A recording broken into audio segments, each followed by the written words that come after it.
Kalanga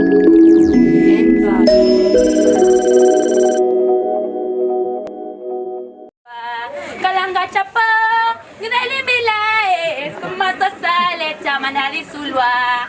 after 55 years without a chef in our school, finally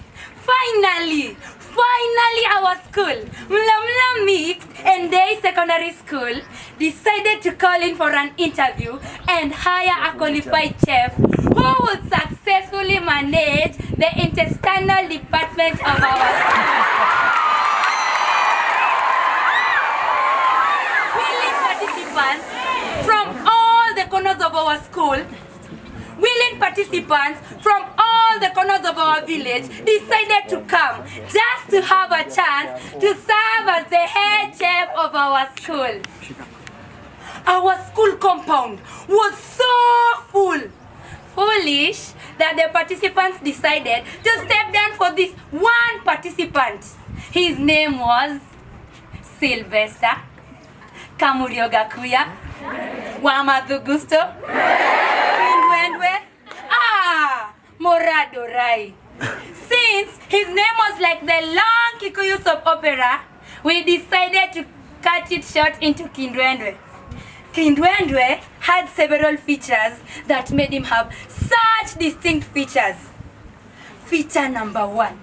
Kindred was always in his kitchen attire. Violet shoes, orange shirt, green belt, pink tie, nonetheless, red and purple scarf. Kindred looked like a rainbow. If a chameleon accidentally touched his attire, it could immediately get skin cancer. Now, rumors had spread that Kindred was born in an eating competition. Instead of being given a birth certificate, he was given a meal card. Now, without much ado, if you think that Mlamla Mixed Day and Night Secondary School was confused and stupid enough to hire Kindred as the new head chef, my friends, you are right. And to welcome Kindred into his new position. Without much ado, Kindred set up terms and conditions on how he was going to run the states of affairs. Confusion was evident when Kindred came to list out the assistant chefs. And in this are the assistant chefs who will be assisting in the kitchen department. Kindred, myself, individually, personally, and I, Kindred, myself. Kindred introduced a meal that had all the 3 types of eggs: Angusus, Angusatli, and Angusample.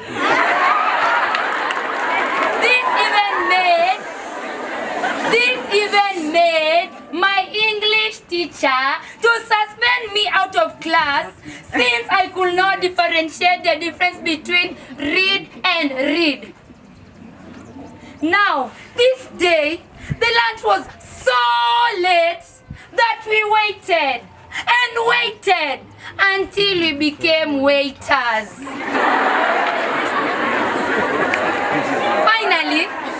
Finally, the long-awaited food had finally come.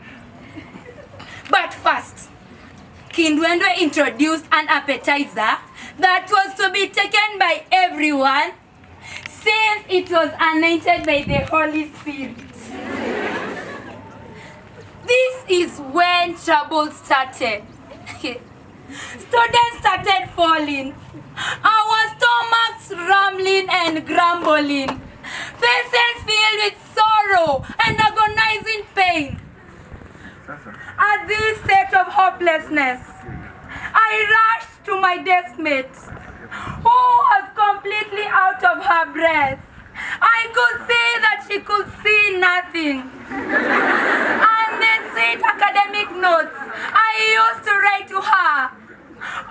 Hey, Bubzu. You are the bottom of my eyes. When you touch my heart, I become your syllabus.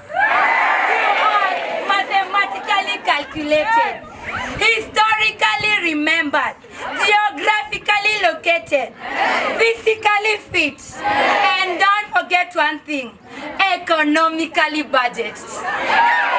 In fact, when I kiss you, I acquire HIV. Happiness infested virus. Our school could only be memorized in a single chorus. It was then that we realized the appetizer that Kindred had introduced was not anointed by the Holy Spirit, but delivered with wine and spirits. When the alcohol block came, it blew even before any alcohol was tested.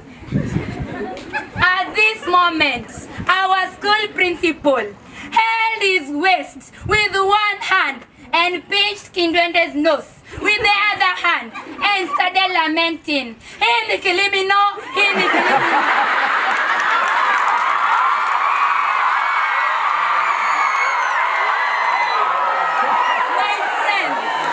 My friends, since that day, our school, Mlo Mixed Day and Night Secondary School, BOM, decided to hire qualified chefs since Kindred was aligned to court.